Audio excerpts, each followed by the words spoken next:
इंद्रदेव कामदेव के साथ उसी गुफा की ओर बढ़ रहे थे जहां महादेव समाधि में लीन थे, और संयोगवश वहां एकमात्र माता पार्वती ही महादेव की सेवा हेतु उपस्थित थी।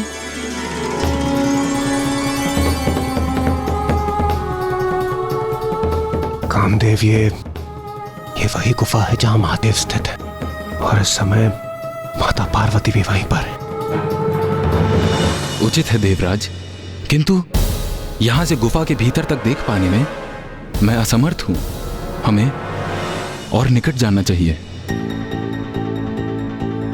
और निकट जाना होगा, किंतु मैं तो गुफा से सुरक्षित दूरी पर रहना चाहता था।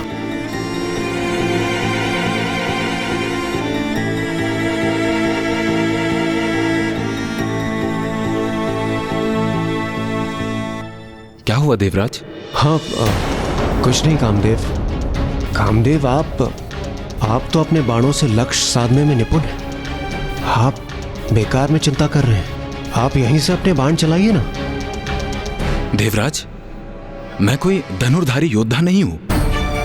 मैं अपने बाणों का लक्ष्य साधकर प्रेम और अनुराग जागृत करता हूं। इसलिए अनिवार्य यह है कि मेरे बाण जिस पर लक्षित हों उस पर मेरी दृष्टि अवश्य होनी चाहिए। महादेव पर दृष्टि साधे बिना मैं अपना बाण नहीं चला सकता। चलिए, आइए देवराज। कामदेव, आप उचित कह रहे हैं, किंतु मेरा वहां जाने का क्या औचित्य है? इसलिए आप ही जाइए। मैं यहां स्थित रहकर सचेत रहूंगा और इस स्थान की रक्षा करूंगा। मैं मुझे महादेव के समक्ष भेजकर कदाचित देवराज स्वयं सुरक्षित रहना चाहते हैं।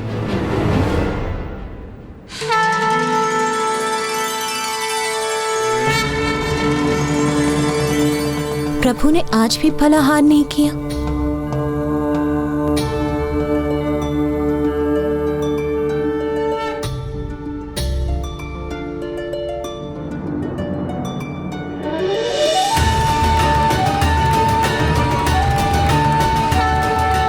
प्रभु, आज पुनः मुझे अपनी सेवा का सौभाग्य देकर मुझे कृतार्थ करने के लिए आपको कोटि कोटि धन्यवाद। किंतु अब मेरा अपने निवास लौटने का समय आ गया है। कल प्रातः मैं पुनः यहाँ उपस्थित होंगी। ये मत भूलिए देवराज कि आपके अनुरोध पर मैं यहाँ देवताओं की समस्या का समाधान ही करने आया हूँ। इसलिए आप इस कार्य में मेरे साथ भागीदार हैं, तो फिर मैं वहाँ अकेला क्यों जाऊँ? यदि आप कुछ और कर नहीं सकते तो मेरे साथ वहाँ चल तो सकते हैं ना?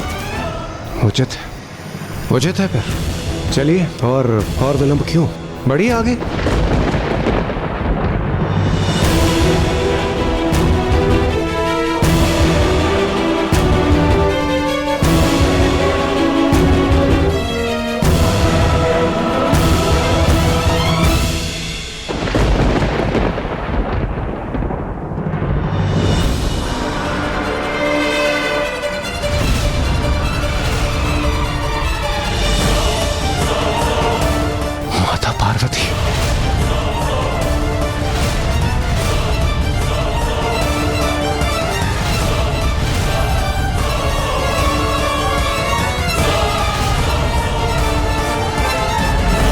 माता पार्वती ने हमें देख लिया तो अनर्थ हो जाएगा देवराज। हाँ कामदेव, हमें शीघ्र कुछ करना होगा, अन्यथा माता हमें अवश्य देख लेंगी।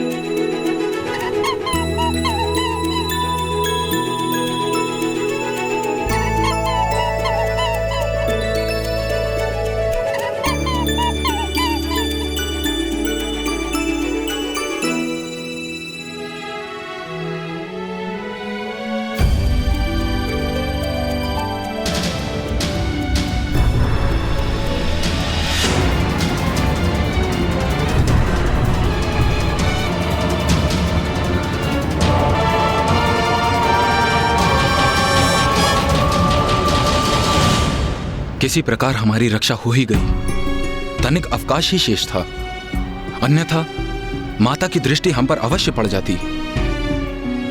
अब सब उचित है। चलिए देवराज, अब हमें यहां से लौटना चाहिए।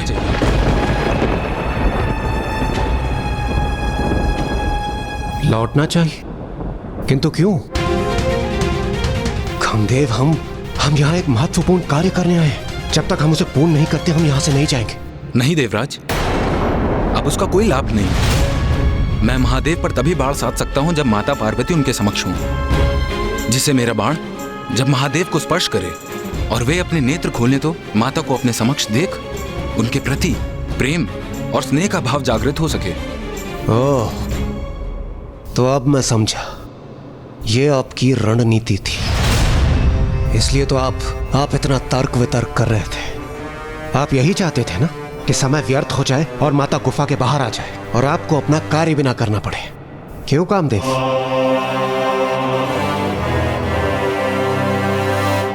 ये तो उचित युक्ति अपनाई कामदेव ने। विलंब कर अनर्थ होने से रोक दिया उन्होंने। नहीं माता, कामदेव ने तो ऐसी कोई युक्ति नहीं की थी। जो कुछ हुआ वो तो स्वतः ही हो गया। ऐसी कोई योजना नहीं बनाई थी उन्होंने। ये तो नियति ही थी कि माता उसी समय गुफा से बाहर आ गई। किंतु जो होने वाला होता है वो होकर ही रहता है। नियति को तो कोई भी टाल नहीं सकता। अर्थात ब्राह्मण देवता। नाथ, देवी पार्वती एक और दिवस पूर्ण निष्ठा से महादेव की सेवा कर लौट गई हैं। प्रिय, हमें धीरज नहीं खोना चाहिए। जो भी होगा उचित होगा, दिव्य योजना के अनुसार ही होगा। देवी पार्वती तो कल पुनः लौटेंगी, इसलिए हमारा प्रतीक्षा करना ही उचित होगा। ब्रह्मदेव तो पुनः ध्यान में चले गए। यही उचित अवसर होगा उनकी दृष्टि से बचकर योजना को क्रियान्वित करने का। किंतु इंद्रदेव कहाँ हैं? वहां है इंद्रदेव,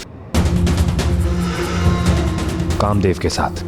किंतु महादेव पर कामदेव का बाण लक्षित हो, उसके स्थान पर ये दोनों एक दूसरे पर कठोर शब्दों के बाणों के वार कर रहे हैं।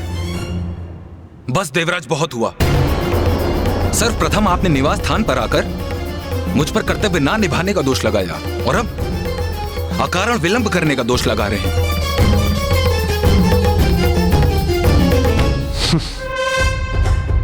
ये दोहरा मापदंड आप अपने पास ही रखिए कामदेव। वैसे आप उस समय भी मेरी योजना को लेकर उत्साहित नहीं थे और अब भी आप ही के कारण हमने एक उत्तम अवसर गंवा दिया।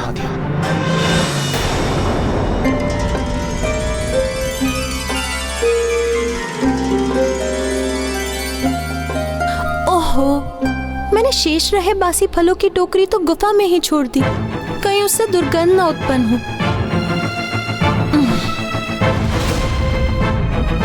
हाँ, मैं मानता हूं, मैंने ना अवश्य कहा था, किंतु उसके उपरांत मैंने आपकी योजना को स्वीकार भी तो किया और अब मैं आपके सामने यहां उपस्थित भी हूं। किंतु मैं आपके दोषारोपण को और नहीं सहूंगा।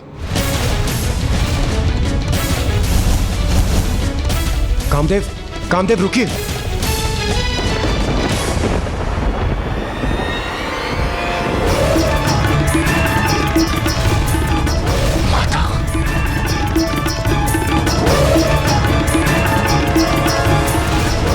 माता तो इसी ओर आ रही है।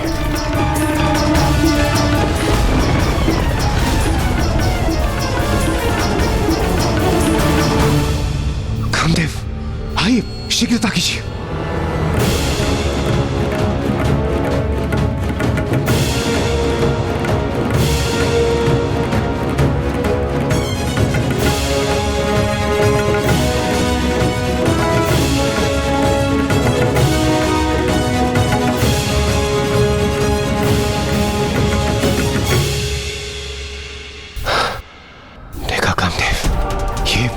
नियति नहीं तो और क्या है।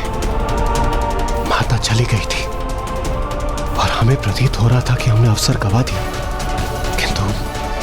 किंतु माता पुनः लौट आई है। कामदेव, आप व्यर्थ में ही भयभीत हो रहे हैं। देखिए, ये स्पष्ट है, जो मेरी योजना है वही नियति की भी योजना है, इसलिए आप आश्वस्त रहिए। हम जो कुछ भी कर रहे हैं सर्वथा वही उचित है। देखिए, माता भी गुफा में है, आप जाइए। देखिए, हमें नियति ने एक और अतिरिक्त अवसर दिया है, इसे गंवाना उचित नहीं होगा कामदेव।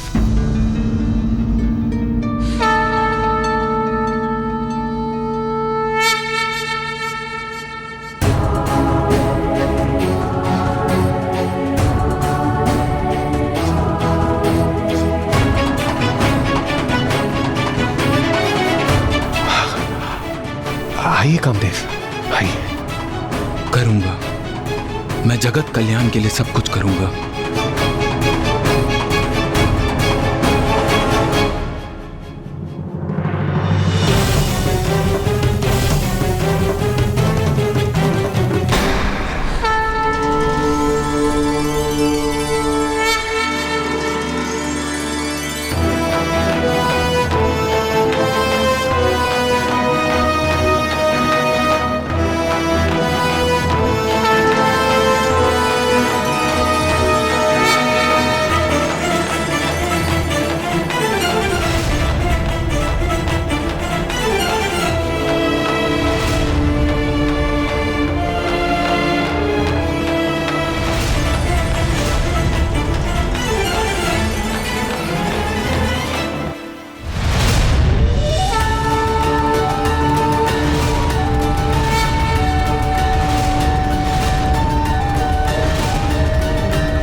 मुझे क्षमा करें महादेव, देवराज इंद्र का आदेश है, इसलिए मैं ऐसा करने पे विवश हूं।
नाथ, मेरे पिता के यहाँ यज्ञ का आयोजन है, हमें वहाँ जाना चाहिए।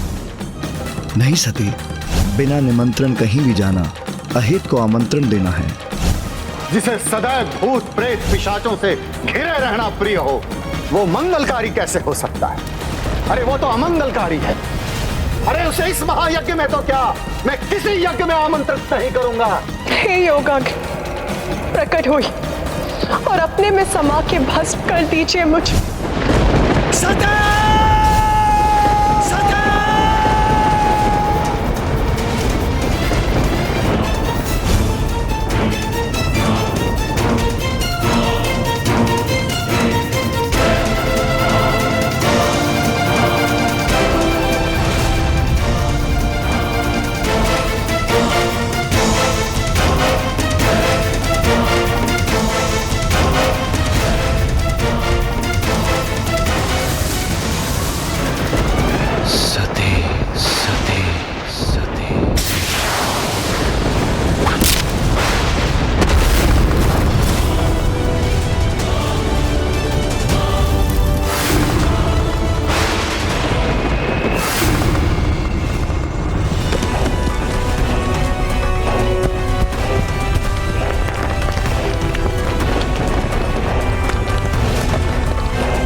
अनर्थ, घोर अनर्थ किया है कामदेव ने। हमें अभी वहां जाना होगा।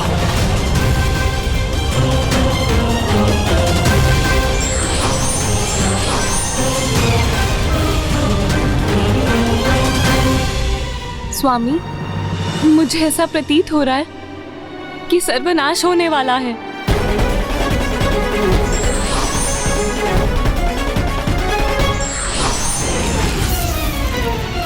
देवगण, इंद्रदेव, ये क्या अनर्थ कर दिया आपने?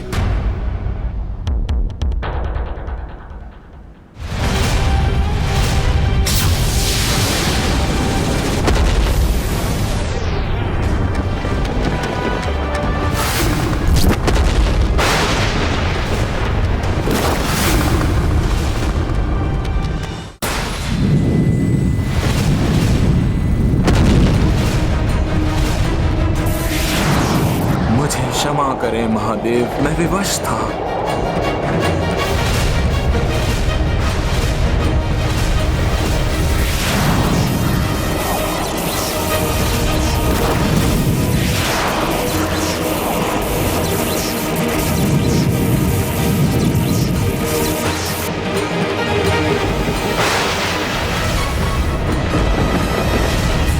मेरा जाना अनिवार्य है। स्वामी, आपने मेरी मांग को सुहाग के चिन्ह सिंदूर से सुशोभित नहीं किया।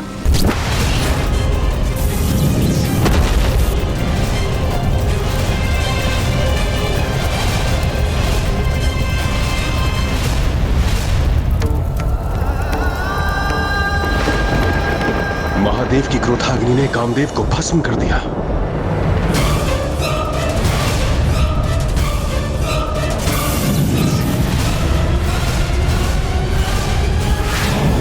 ये क्रोधाग्नि तो अब हमारी ओर बढ़ रही है। बचिए देवगणों।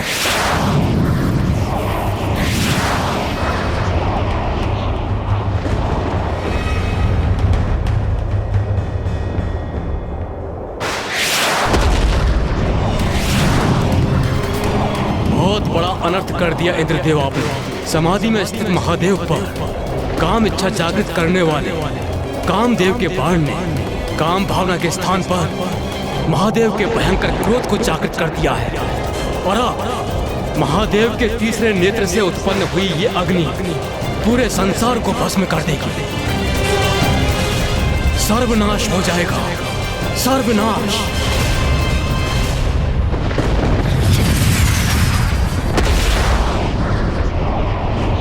ये कैसा अनर्थ हो गया है? अब कोई भी शेष नहीं रहेगा क्या? महादेव की क्रोधाग्नि से हमारी रक्षा कैसे होगी?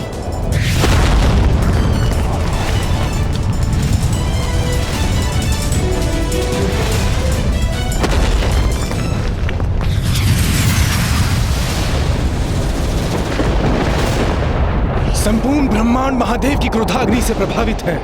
ऐसा प्रतीत पड़ता है जैसे सर्वत्र विनाशकारी अग्नि प्रज्वलित है।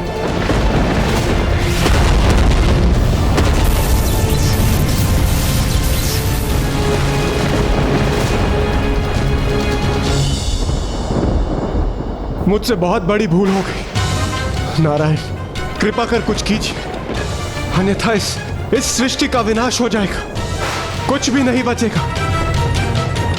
इंद्रदेव, महादेव की क्रोधाग्नि एक प्रचंड शक्ति है जिसे रोक पाना मेरे लिए अथवा ब्रह्मदेव के लिए भी असंभव है।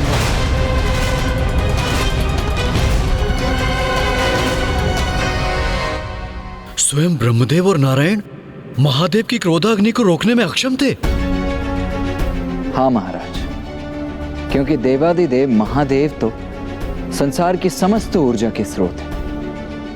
सृष्टि में जिसका भी अस्तित्व है सभी को उन्हीं से ऊर्जा प्राप्त होती है, और जब वो ऊर्जा विस्फोटक रूप लेकर प्रवाहित होती है तो फिर समस्त संसार में उस क्रोधाग्नि को नियंत्रित करने की शक्ति नहीं है, और उसे थामना तो कदाचित संभव ही नहीं है। तो फिर महादेव की क्रोधाग्नि से नष्ट होते सृष्टि की रक्षा का क्या उपाय था?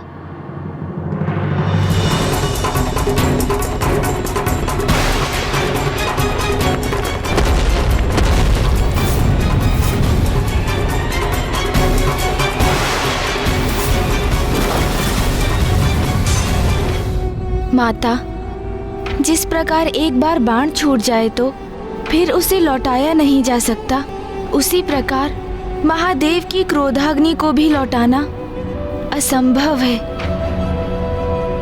ना ही उसे रोका अथवा शांत किया जा सकता है, किंतु उसे एक नियत स्थान पर अवश्य बांधा जा सकता है, जिसका उपाय भी स्वयं ब्रह्मदेव ने सुझाया। ब्रह्मदेव, महादेव की क्रोधाग्नि को शांत करने का शीघ्र कोई उपाय देखना होगा। मैं महादेव की क्रोधाग्नि को दिशा परिवर्तित करने के लिए एक उपाय कर सकता हूँ, जिससे सृष्टि भी सुरक्षित रहेगी और उनकी क्रोधाग्नि की मर्यादा भी भंग नहीं होगी। उचित है।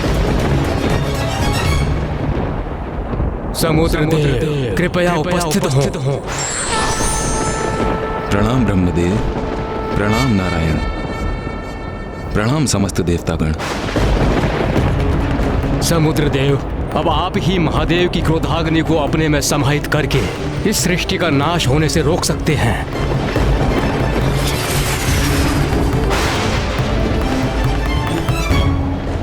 ब्रह्मदेव, आपका आदेश है तो मैं इस क्रोधाग्नि को अपने जल में अवश्य समाहित कर लूंगा, किंतु उसके प्रभाव को शांत करने की क्षमता मेरे जल में नहीं है।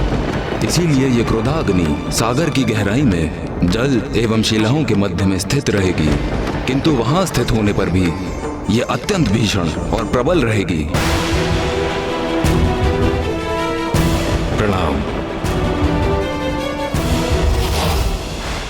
और फिर ब्रह्मदेव के आदेश पर समुद्र देव ने महादेव के तीसरे नेत्र से प्रवाहित हुई उनकी क्रोधाग्नि का आवाहन किया।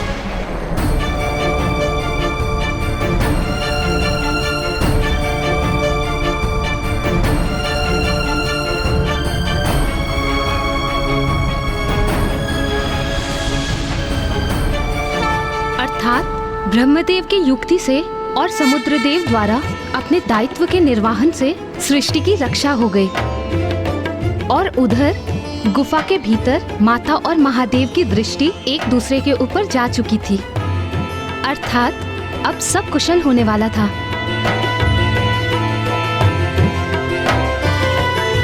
नहीं माता, कुछ भी कुशल नहीं होने जा रहा था, क्योंकि समुद्रदेव ने महादेव की क्रोधाग्नि को एक वडवानल रूप में स्थित कर उसे अपने जल में समाहित अवश्य किया था, किंतु अग्नि उसकी प्रचंडता तो अभी भी शेष थी, और उसी की भांति महादेव का क्रोध भी कहाँ शांत हुआ था।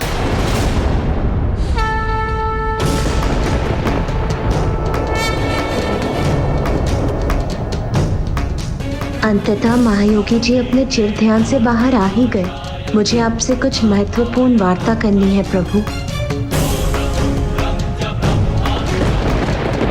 प्रभु प्रभु प्रभु स्वामी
महादेव चले क्यों गए?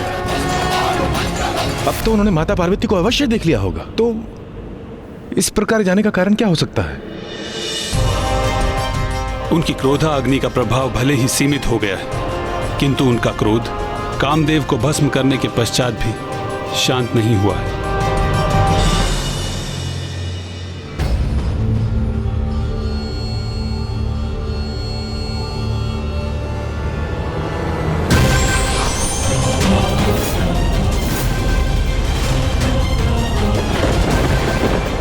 प्रणाम ब्रह्मदेव। प्रणाम पिताश्री। मैं स्वयं को रोक ही नहीं सकी, स्वामी का कुशल क्षेम ज्ञात करने के लिए यहाँ आ गई। कहाँ है वो?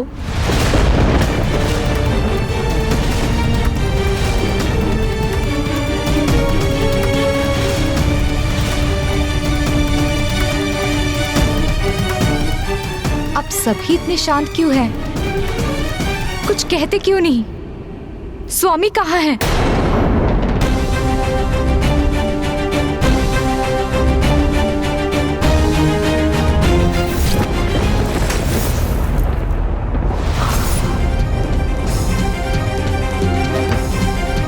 रुक जाओ पुत्री।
पत्नी की अंतर्दृष्टि उसे उचित संकेत ही देती है। उसे संकट का पूर्वाभास हो ही जाता है। इसलिए देवी रति का कामदेव को रोकना उचित था। हाँ माता, एक पत्नी, एक माँ और एक स्त्री की अंतर्दृष्टि तो सदा उचित होती है, किंतु अब तो बहुत देर हो चुकी थी। एक ओर तो कामदेव ने महादेव और माता पार्वती को एक साथ लाने के प्रयास में स्वयं के प्राण गंवा दिए थे, तो वहीं दूसरी ओर महादेव माता पार्वती को देखकर भी उन्हें अनदेखा कर वहां से चले गए। और गुफा के मुख में देवी रति एक भिन्न सत्य को लेकर शोकाकुल थी। माता के विपरीत उनका संपूर्ण जीवन बिखर चुका था। स्वामी! स्वामी! स्वामी! स्वामी! स्वामी! पुत्री रति, पुत्री? स्वामी, मैंने कहा था आपसे कि मुझे अपशकुन का आभास हो रहा है, परंतु आपने मेरी एक नहीं सुनी। किंतु मुझे आपको यहाँ आने ही नहीं देना चाहिए था। अब मैं क्या करूं स्वामी, अब मैं क्या करूं? कैसे लौटाऊं मैं आपको स्वामी? यदि मैं समय चक्र लौटा सकती तो अवश्य लौटा देती। हम प्रसन्न थे, आनंदित थे, हर्षित थे, प्रेम की लय में बंधे थे। और आप मेरा श्रृंगार कर रहे थे।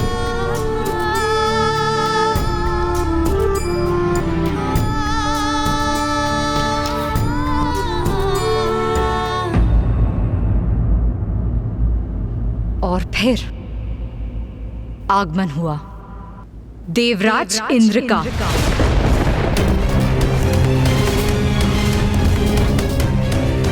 देवराज इंद्र वहां पहुंचे।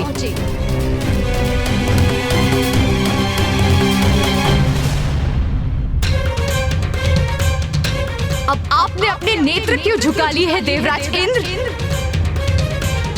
जब आप मेरे पति के पास गुहार लगाने आए थे तब आपके नेत्र नहीं झुके। जब आप मेरे पति के साथ मित्रता की दुहाई दे रहे थे तब भी आपके नेत्र नहीं झुके। जब आपने जगत कल्याण और देवताओं के रक्षा का कारण बताकर मेरे स्वामी को विवश किया था तब भी आपके नेत्र नहीं झुके। तो अब क्यों, किस बात की लज्जा आ रही है आपको? अब आपके नेत्र क्यों झुके हैं? मैं नहीं चाहती थी कि स्वामी यहाँ आए। मैंने बहुत प्रयत्न किया था उन्हें रोकने का, किंतु आपके पास तो सहस्त्रों कारण थे उन्हें मनाने के। क्या कहा था आपने मुझसे कि उन्हें कुछ नहीं होने देंगे, उन्हें सुरक्षित रखेंगे। मेरा विश्वास कीजिए, कामदेव को कोई हानि नहीं होगी। वचन दिया था ना आपने इंद्रदेव, तो क्या हुआ उस वचन का? यहाँ सब देवता सुरक्षित हैं, लेकिन मेरे स्वामी भस्म हो गए। ऐसी सुरक्षा की थी आपने उनकी। आप मेरे पति की मृत्यु का कारण है इंद्रदेव। आप तो देवराज है ना, तो मैं इस बात की साक्षी हूँ कि देवराज के वचन का कोई अर्थ नहीं। आप मेरे निवास पर आए, मेरे समक्ष खड़े रहे, मुझे वचन दिया, मुझे आश्वस्त किया और मेरे पति को मेरे सामने लेकर गए। इसीलिए आप ही मेरे और मेरे पति के दोषी हैं। कुछ नहीं सुनना है मुझे। आप अपना वचन निभाए, जीवित कीजिए मेरे पति को। देवीरति, जो आप समझ रही हैं वास्तव में वैसा नहीं। अब आपके मुख से मैं और कुछ सुनना नहीं चाहती। आपने वचन दिया था ना मुझे कि मेरे पति की रक्षा करेंगे, रक्षा करेंगे। दिया था तो नहीं दिया था देवराज?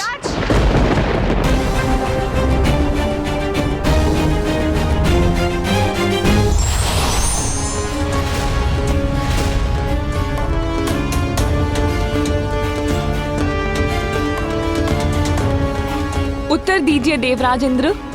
मेरी पुत्री आपसे प्रश्न पूछ रही है, उसका उत्तर दीजिए। हाँ, देखिए देखिए क्या हो गया मेरे पति को।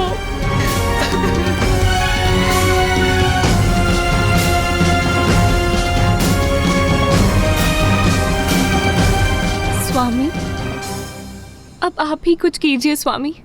नहीं प्रिय, मैं कामदेव को पुनः जीवित नहीं कर सकता। उनका अंत महादेव की क्रोधाग्नि से हुआ है और मैं महादेव की इच्छा के विरुद्ध नहीं जा सकता।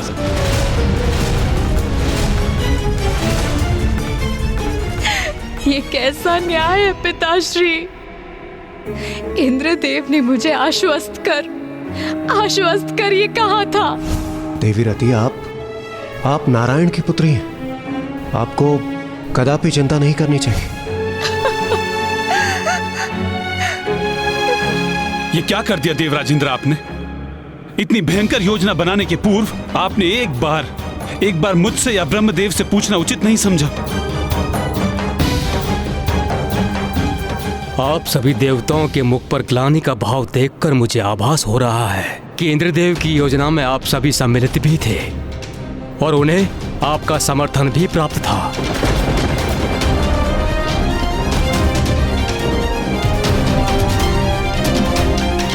वाह इंद्रदेव वाह! आज तो आपने सभी सीमाओं का उल्लंघन कर दिया। सूर्यदेव, अग्निदेव, वरुण देव, वायुदेव, आप सभी इंद्रदेव के साथ थे ना? आप सबकी सहमति प्राप्त थी उन्हें, फिर एकमात्र मेरे पति दंड के भागी क्यों बने? महादेव की क्रोधाग्नि से मेरे पति की रक्षा करने क्यों नहीं आए आप लोग? क्यों नहीं आए? देवी रति, मैं यहीं उपस्थित था किंतु सब कुछ पलक झपकते ही हो गया और जो कुछ भी हुआ ये उचित नहीं है। किंतु मुझे कदापि ज्ञात नहीं था कामदेव के बाण से महादेव की क्रोधाग्नि जागृत हो जाएगी। क्या कल्पना भी नहीं की थी आपने? मैंने स्वयं आपसे कहा था कि महादेव महायोगी हैं।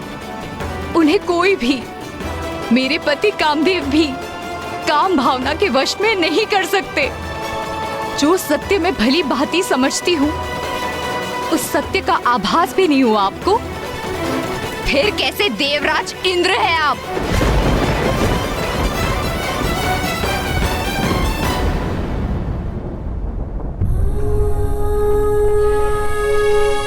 जिनके कण कण में प्रेम का वास था,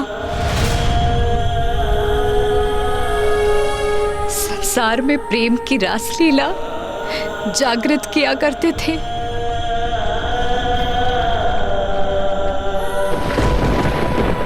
कितनी अपार पीड़ा हुई होगी स्वामी को, कितने तड़पे होंगे वो, जब आप देवताओं के कारण महादेव की क्रोधाग्नि ने भस्म किया होगा उन्हें। और आप सभी ने तनिक भी इस बात का विचार किया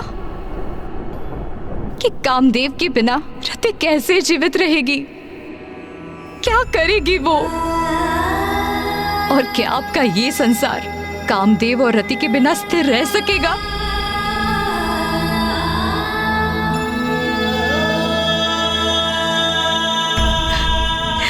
क्या हमारे बिना संसार में नवीन प्राणियों का जन्म हो सकेगा?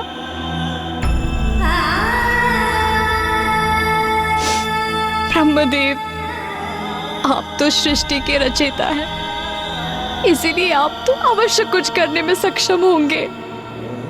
फिर आप कृपा करके मेरे पति को पुनर्जीवित कर दीजिए ब्रह्मदेव, पुनर्जीवित कर दीजिए।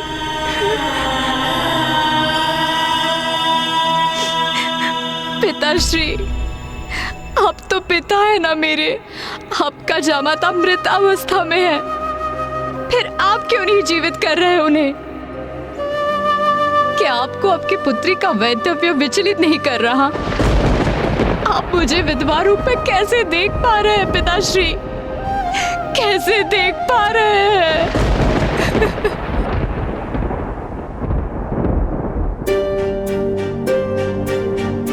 नाथ, हमारी पुत्री बहुत कष्ट में है। उसका कष्ट दूर करने का कोई उपाय कीजिए। नहीं प्रिय, इसमें मैं सर्वथा असमर्थ हूं।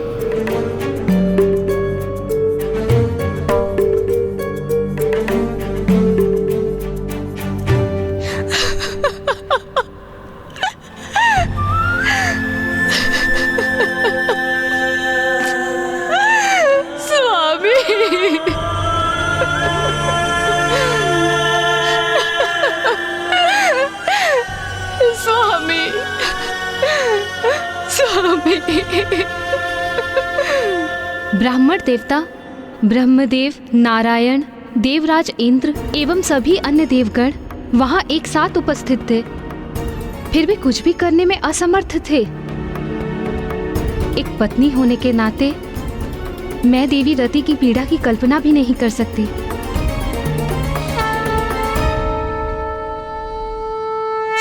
तो क्या अब कुछ भी नहीं हो सकता था? किंतु कामदेव से रहित संसार में तो असंतुलन स्थापित होता ना। जब सर्वत्र निराशा का अंधकार छाया हो, तभी तो भगवान में विश्वास की परीक्षा होती है। और वहां छाए उस अंधकार में भी आशा की एक किरण थी। ब्रह्मदेव और नारायण को ये भली भांति ज्ञात था कि यदि उस स्थिति को सुधारने हेतु कोई कुछ कर सकता था तो वो एकमात्र माता आदि शक्ति ही थी। अपने आवेश में महादेव गुफा से बाहर निकल गए, किंतु माता वो तो अपने पूर्व काल की स्मृतियों और महादेव के सानिध्य में बिताए गए पलों के विचार में डूबी उस गुफा में ही स्थित थी। देवी पार्वती, अब समय आ गया है, स्वयं को पहचानिए, क्योंकि अब आगे जो कुछ भी करना है आपको ही करना है।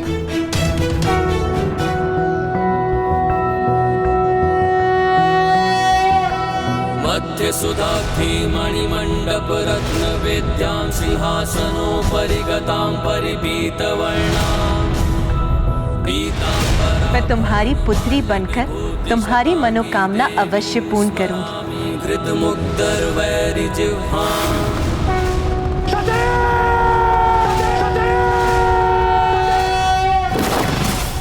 जिसे सदैव भूत प्रेत पिशाचों से घिरे रहना प्रिय हो, वो मंगलकारी कैसे हो सकता है? अरे वो तो अमंगलकारी है। मेरे पिता के यहाँ यज्ञ का आयोजन है, हमें वहाँ जाना चाहिए। नहीं सती, बिना निमंत्रण कहीं भी जाना अहित को आमंत्रण देना है।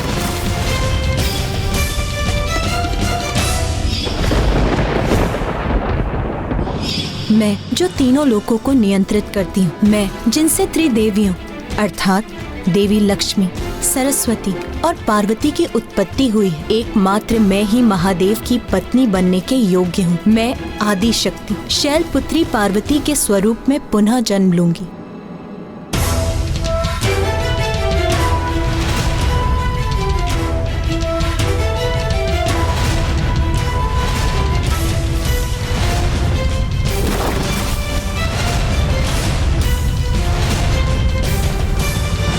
महाराज, कोई भी त्याग कभी व्यर्थ नहीं जाता। सबसे बड़ी परीक्षा में भी माता और महादेव की कोई ना कोई लीला छिपी ही होती है। और ये अंत कहाँ था? ये तो मात्र एक आरंभ था, क्योंकि अब माता पार्वती को अपने वास्तविक परिचय का आभास हो गया था। उन्हें ज्ञात हो गया था कि वो ही माता आदि शक्ति है, जो समस्त देवताओं को पूर्व से ही ज्ञात था।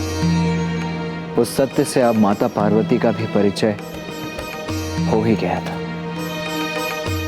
किंतु देवता ही नहीं, अट्टासुर के सूचित करने पर तारकासुर अब इस सत्य को लेकर सचेत हो गया था और अब वो किसी प्रकार की असावधानी नहीं करने वाला था।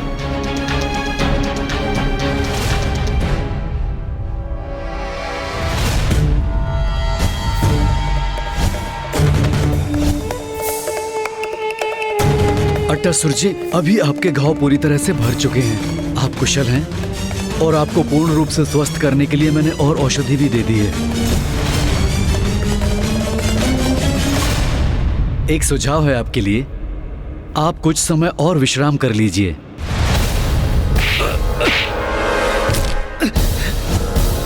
विश्राम? अब तो तभी विश्राम करूंगा जब मेरी मृत्यु होगी।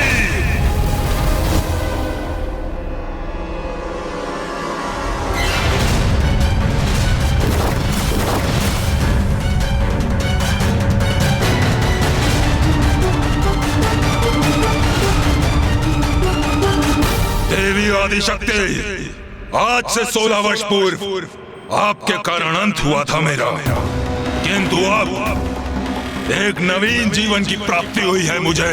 अब मैं पहले से भी अधिक बलशाली हो चुका हूँ।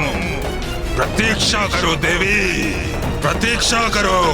महाराज की अनुमति प्राप्त करते ही मैं तुम्हारा विनाश कर दूंगा।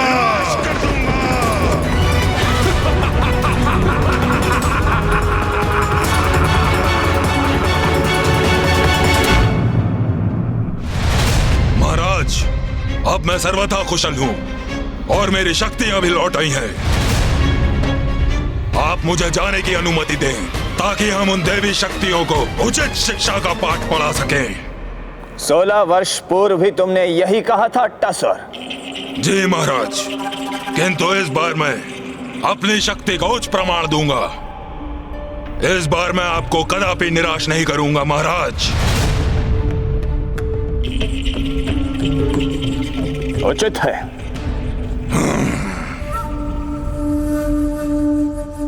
किंतु तुम अकेले नहीं जाओगे टसर।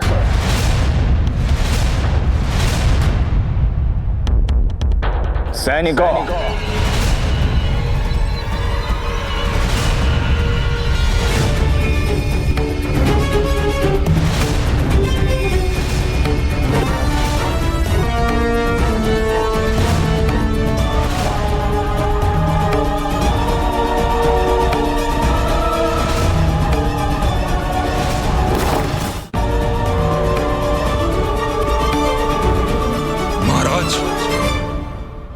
ये क्या है और कौन है इसके भीतर?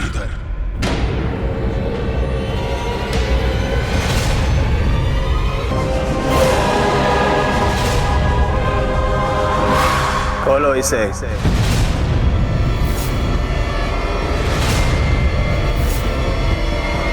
खोलो इस संदूक को।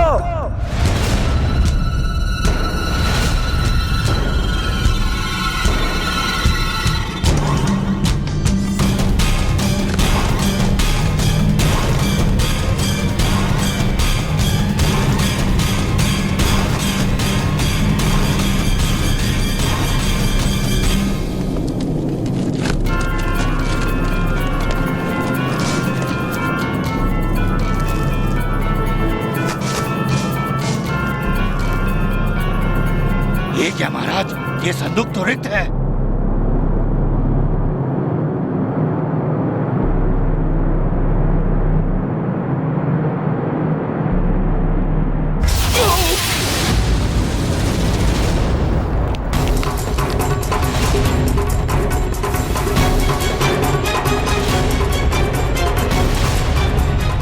ये कौन सी शक्ति थी इसके भीतर जिसने उस सैनिक को ही भीतर खींच लिया और उसे अपना आहार बना लिया?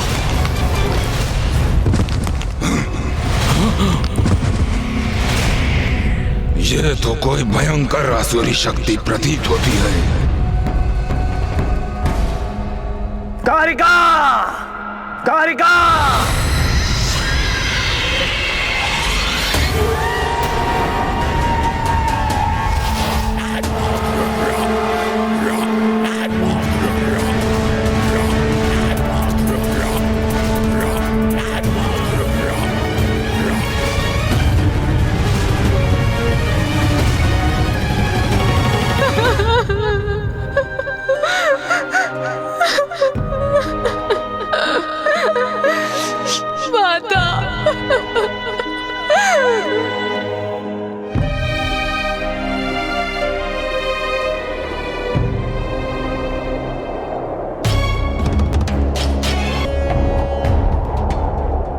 प्लाज्माती वायु प्रवाह कैसा?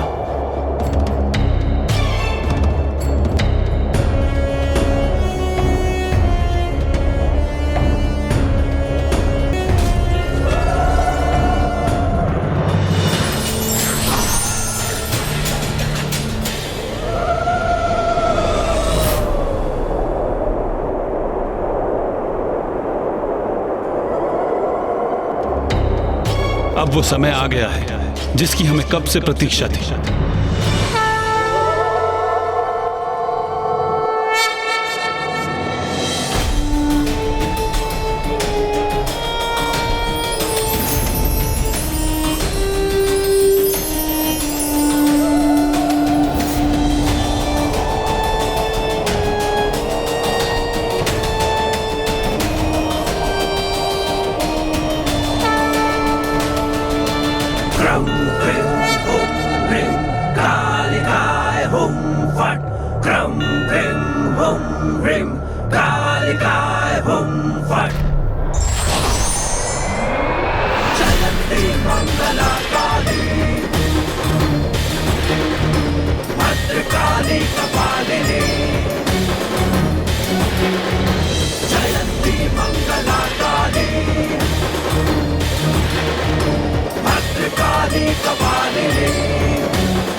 ये तो कोई भयंकर आसुरी शक्ति प्रतीत होती है।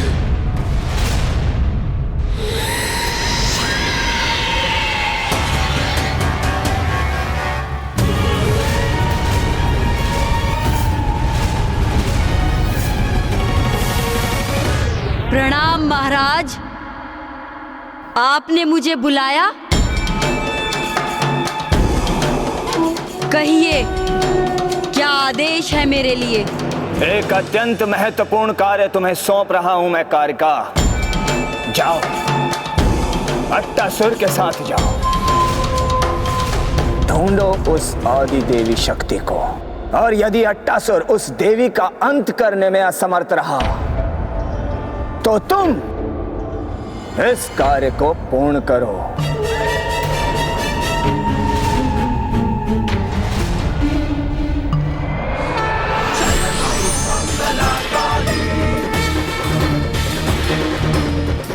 काली कपालिनी,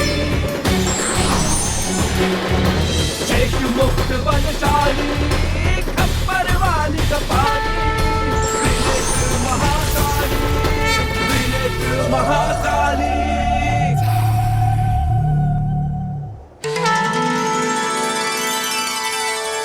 माता।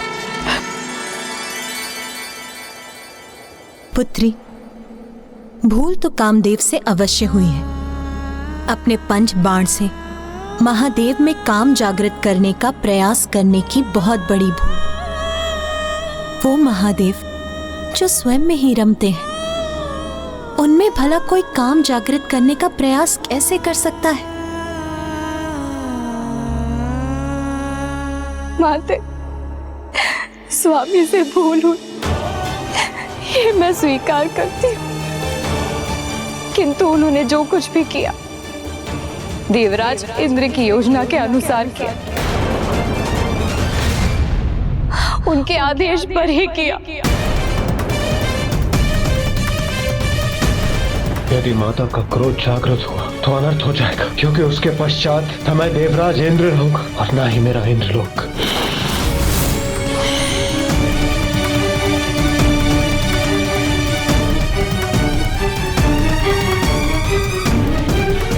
माता, मैंने अपने पति को खो दिया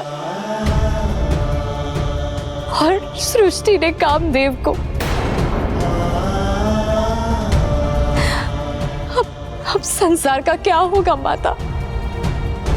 कामदेव के बिना प्रजनन रुक जाएगा, सृष्टि में नवीन जीवन का संचार होना थम जाएगा, अनर्थ हो जाएगा माता, अनर्थ हो जाएगा।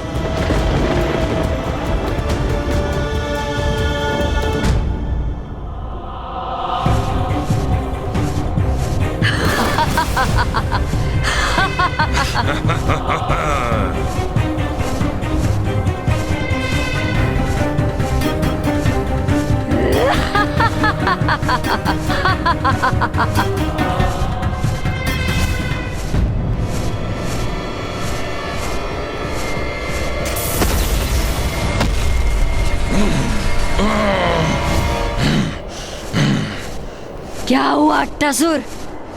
हम यहाँ क्यों रुके हैं? राजभवन के निकट क्यों नहीं?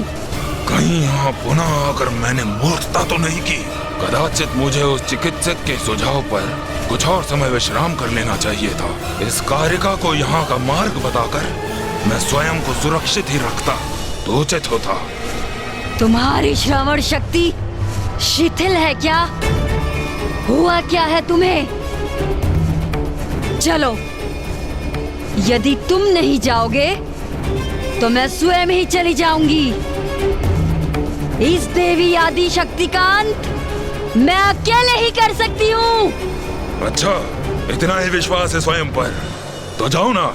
कौन रोक रहा है तुम्हें? मैं भी तो देखूं कि क्या कर सकती हो तुम। तो तुम मेरी प्रतीक्षा करो और देखो मैं क्या कर सकती हूँ। मुझे इससे उचित दूरी पर रहना होगा जिससे इसका अंत होते देख सकूं।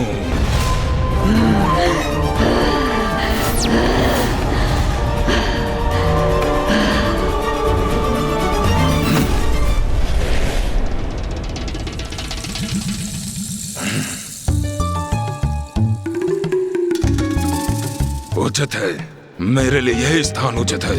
यहाँ सुरक्षित रहूंगा मैं। यहीं से ही छुप छुप कर देखता हूँ।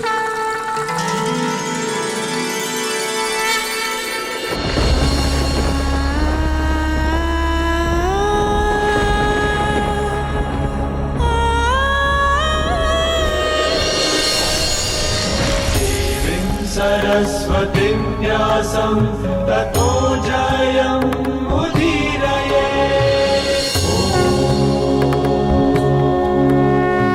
दुखी मत हो पुत्री, मैं महादेव के विरुद्ध तो नहीं जा सकती, इसीलिए मैं कामदेव को पूर्वत तो नहीं कर सकती, किंतु मैं तुम्हें ये वरदान देती हूँ कि कामदेव अदृश्य रूप में सृष्टि में सदा उपस्थित रहेंगे।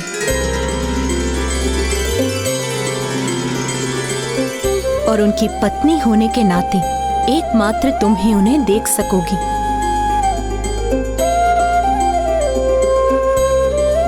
और द्वापर युग में नारायण के पूर्ण अवतार श्री कृष्ण के पुत्र प्रद्युमन के रूप में तुम्हें कामदेव का सदैव सानिध्य भी प्राप्त होगा।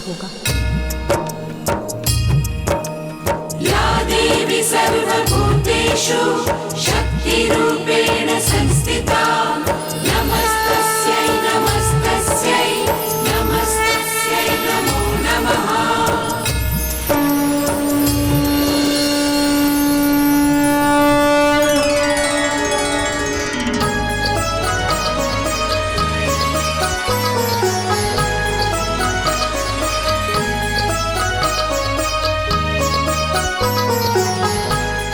प्रणाम माता।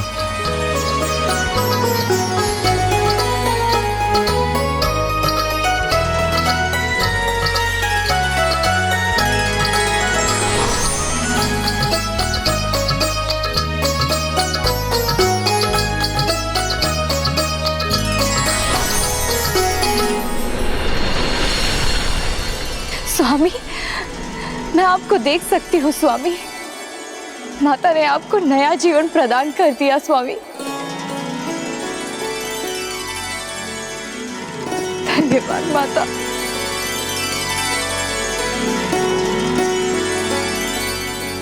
मुझे क्षमा कर दे माता। मैं तो सृष्टि के हित में महादेव की विरक्ति दूर कर उनके मन में स्नेह और प्रेम भावना उत्पन्न करना चाहता था। इसलिए मैंने जो भी किया वो किसी द्वेष भावना से नहीं किया, किंतु मेरे कारण महादेव क्रोधित हो गए। कामदेव, आप ये भूल गए कि यदि महादेव में कोई काम भावना जागृत कर सकता है तो वो एकमात्र आदि शक्ति है, अर्थात स्वयं मैं।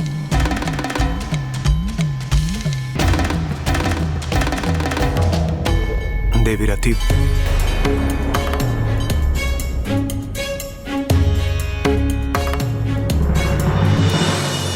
देवी रति, मैं कामदेव को देखने में असमर्थ हूं, किंतु मैं आप दोनों से क्षमा याचना करना चाहता हूं।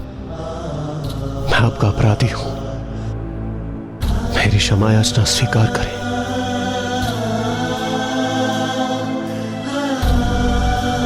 इंद्रदेव, माता आदिशक्ति के आशीर्वाद से मुझे स्वामी का साहित्य पुनः प्राप्त हो गया। संसार को कामदेव रति प्राप्त हो गए। माता की कृपा से मुझे मेरे स्वामी प्राप्त हो गए, वो पुनः अस्तित्व में आ गए। इसीलिए मैं अब किसी पर भी क्रोधित नहीं हूँ देवराजेंद्र। अब हमें आज्ञा दीजिए माता।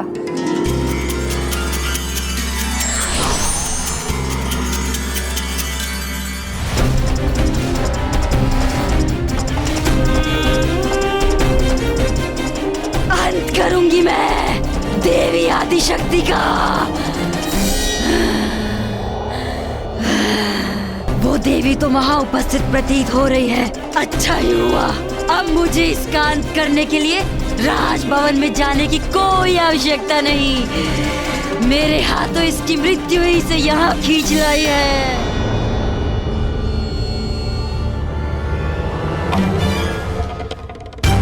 कारिका देवी शक्ति का अंत करेगी, फिर मैं उस दुष्ट कारिका का वध कर देवी आदिशक्ति के अंत का श्रेय ले लूंगा।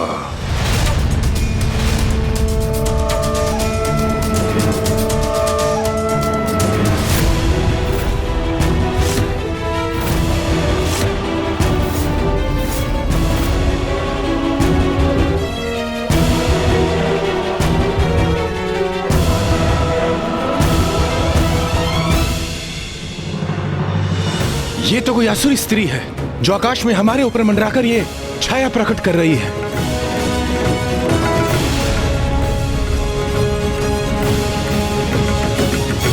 तारकासुर बहुत समय से शांत बैठा था। अब वो अपनी असुरी सेना को भेजकर देवी आदिशक्ति का अहित करना चाहता है।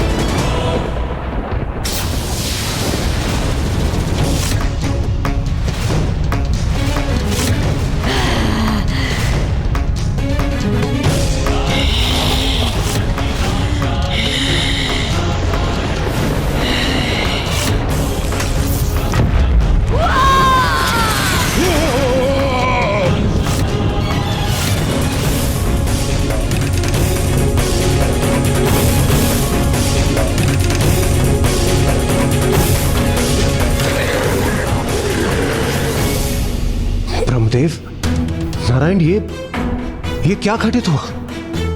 देवराजेंद्र, माता आदिशक्ति को इस असुरी शक्ति का आभास हो गया था और उन्होंने अपने एक हुंकार से समस्त असुरों को छिन्न भिन्न कर दिया। एकमात्र आदि शक्ति ही ऐसा करने में सक्षम है।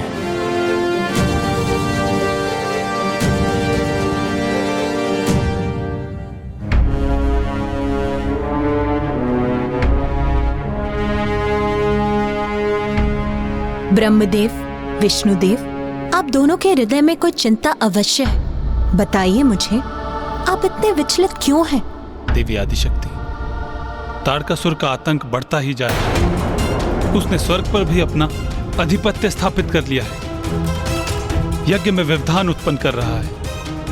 निर्दोषों को कष्ट देकर उन्हें व्यथित कर रहा है। तारकासुर का अंत आपके और महादेव के पुत्र के द्वारा ही संभव है। अब एकमात्र आप ही जो महादेव में काम भावना उत्पन्न कर उन्हें विरक्ति के भाव से बाहर ला सके। इसलिए ताड़कासुर के अंत के लिए, सृष्टि के हित के लिए आपका और महादेव का विवाह अनिवार्य है।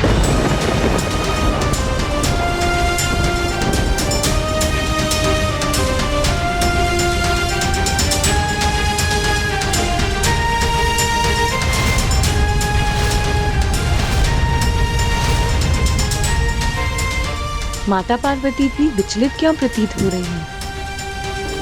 देवी, मुझे क्षमा कीजिए देवी, मुझे बहुत विलंब हो रहा है। माताश्री और पिताश्री मेरी प्रतीक्षा कर रहे होंगे। मुझे राजभवन लौटना ही होगा।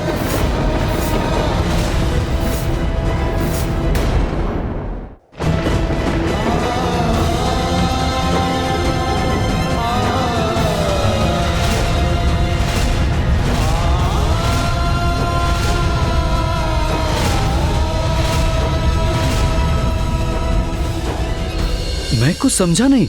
माता पार्वती पुनः महाराज हिमावन की पुत्री के रूप में आ गई, किंतु क्यों? इसका कारण तो स्पष्ट है। एक नारी की गरिमा, उसके संस्कार और सम्मान। अपने पिता महाराज हिमावन की आज्ञा के बिना विवाह तो दूर, माँ कुछ भी नहीं करने वाली थी। माता आपने सर्वथा उचित कहा। माता पार्वती ने महाराज हिमावन की कन्या के रूप में जन्म लिया था, इसीलिए अब महादेव से उनका विवाह तो तभी संभव था जब स्वयं महादेव उनके पिता के पास उनके साथ अपने विवाह का प्रस्ताव लेकर पहुंचते। अर्थात जब तक महाराज हिमावन माता पार्वती का कन्यादान कर उन्हें महादेव को सौंप नहीं देते, वो महादेव को कैसे स्वीकार कर सकती थी? इसीलिए माता को स्वयं का वास्तविक परिचय ज्ञात होने के बाद भी महाराज हिमावन के राजभवन लौट गईं। इधर देवता पुनः चिंतित थे, क्योंकि इतनी बड़ी सफलता प्राप्त करने के उपरांत भी वो पुनः निरुपाय हो गए थे, और उधर तारकासुर को भी असफलता ही हाथ लगी। विश्वास है मुझे, इस बार कोई चूक संभव नहीं। अट्टासुर को ज्ञात है कि देवी आदि शक्ति कहाँ स्थित है, और उससे प्रतिशोध लेने के लिए तत्पर है वो। और उसके साथ मैंने उस असुरी कारिका को भी भेजा है। अब किसी भी क्षण उनमें से कोई उस आदि देवी शक्ति के अंत की शुभ सूचना लेकर अवश्य ही आता होगा। अवश्य।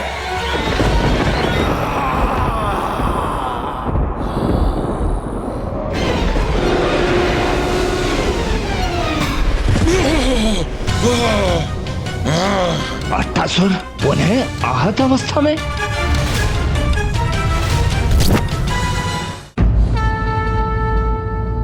ब्रह्मदेव, नारायण, अब तक तो महादेव और माता पार्वती का एक दूसरे को ना देखना ही हमारे लिए सबसे बड़ी चिंता का विषय था। किंतु हमें आशा थी कि दर्शन प्राप्त कर वो एक दूसरे का सानिध्य प्राप्त कर लेंगे, किंतु यहाँ तो सब कुछ हमारी आशाओं के विपरीत हो रहा है।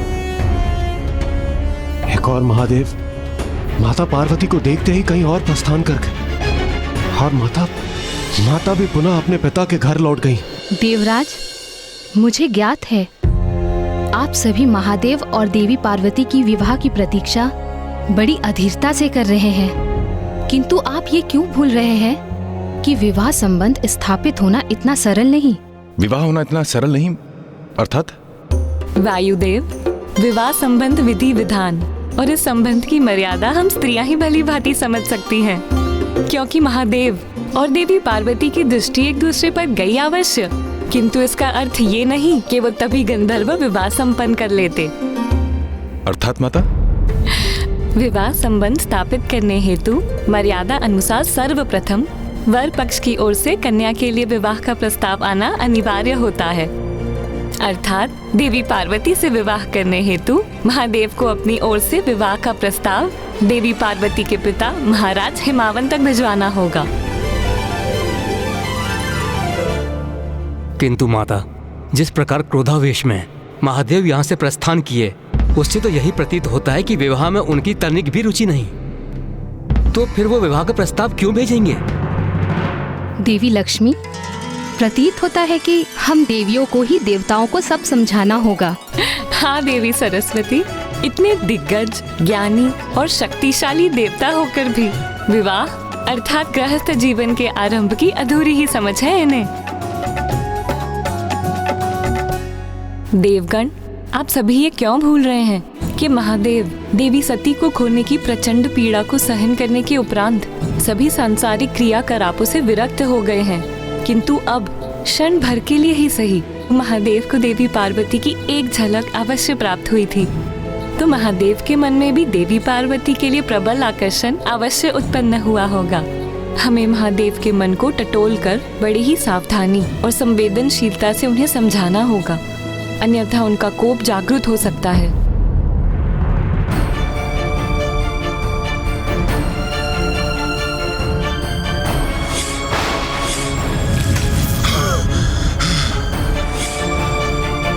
माता लक्ष्मी, माता सरस्वती, महादेव से विवाह के विषय में चर्चा करने और उसका प्रस्ताव रखने का साहस किसमें है? क्यों देवराज, इसकी चिंता आप क्यों करते हैं? इसके लिए नारायण है ना। मैं? परंतु मुझे ये सौभाग्य क्यों प्राप्त हो? इसलिए स्वामी, क्योंकि आप कन्या के भ्राता जो हैं।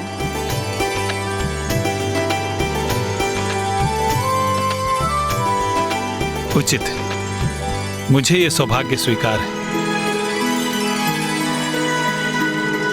नाथ, आप तो महादेव के समक्ष जाने के लिए आतुर हो गए, किंतु इसका विचार किया है कि आप उन्हें कहेंगे क्या?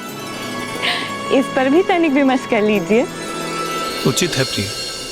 महादेव की ओर से महाराज हिमावन के पास देवी आदिशक्ति के विवाह का प्रस्ताव बाद में जाएगा। उसके पूर्व मैं देवी आदिशक्ति के विवाह का ऐसा प्रस्ताव महादेव के पास लेके जाऊंगा जिसे वो अस्वीकार नहीं कर पाएंगे। तो क्या नारायण महादेव के पास ये विवाह प्रस्ताव लेकर पहुंचे? हाँ माँ, और नारायण तो नारायण, और अब तो वो अपनी बहन के विवाह का प्रस्ताव लेकर महादेव के निकट पहुंचे थे। तो महादेव ने श्री हरि नारायण का प्रस्ताव स्वीकार कर लिया? महादेव, मेरी बहन पार्वती, हम उसके विवाह का प्रस्ताव लेके आपके पास आए। नहीं, ये मुझे स्वीकार नहीं, ये मुझे स्वीकार नहीं, ये मुझे स्वीकार नहीं। किंतु महादेव ने प्रस्ताव को अस्वीकार क्यों कर दिया? माता को स्वयं के ब्रह्मचारिणी रूप के सत्य को भी अभी सिद्ध करना शेष था।